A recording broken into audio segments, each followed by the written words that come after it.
लालची बहू। एक बार की बात है, एक शहर में एक परिवार रहता था जिसमें एक लड़का और उसके माँ बाप थे। वह बहुत अमीर तो नहीं थे, लेकिन उनमें प्यार बहुत था। कुछ दिनों बाद उस लड़के की शादी हो गई। उसकी शादी सलोनी नाम की लड़की से हुई। वह बहुत लालची थी। वह अपने पति को किटी पार्टी में जाने के लिए बार बार नए कपड़े और गहने लाने को बोलती थी। उसके पति ने उसको समझाया कि अपने बराबरी वालों से दोस्ती करना चाहिए। अगर तुम महीने में 10 बार किटी पार्टी में जाओगी तो तुमको हर बार नए कपड़े और गहने कौन दिलाएगा। लेकिन वह अपने पति से ही झगड़ा करना शुरू कर देती है और बोलती थी कि अगर मैं नए कपड़े गहने नहीं पहनकर जाऊंगी तो मेरी सहेलियां मजाक उड़ाएंगी। तुम ज़्यादा कमाने की तो सोचते नहीं, बल्कि मुझे ही रोकते रहते हो। इसके बाद वह अपनी सास के पास गई और बोली, माँ जी, आप मुझे अपने गहने दे दीजिए, मुझे किटी पार्टी में पहन कर जाना है। उसकी सास हैरान होकर बोली, हमारे समय में बहू अपनी सास को गहने रखने के लिए देती थी, लेकिन तू मुझसे ही गहने मांग रही है।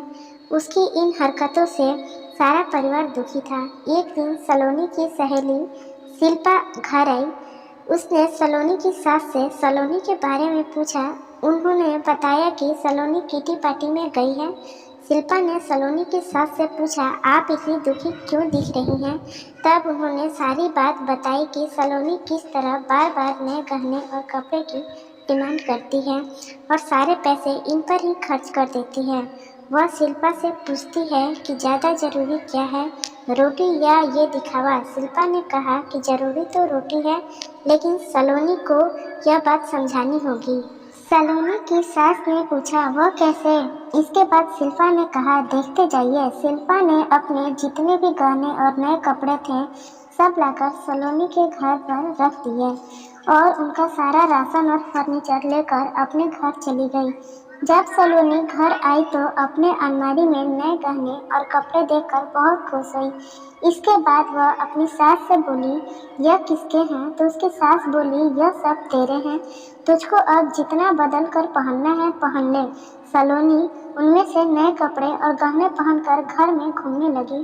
कुछ देर बाद वह जब रसोई में गई तो उसने देखा कि घर का सारा राशन गायब था।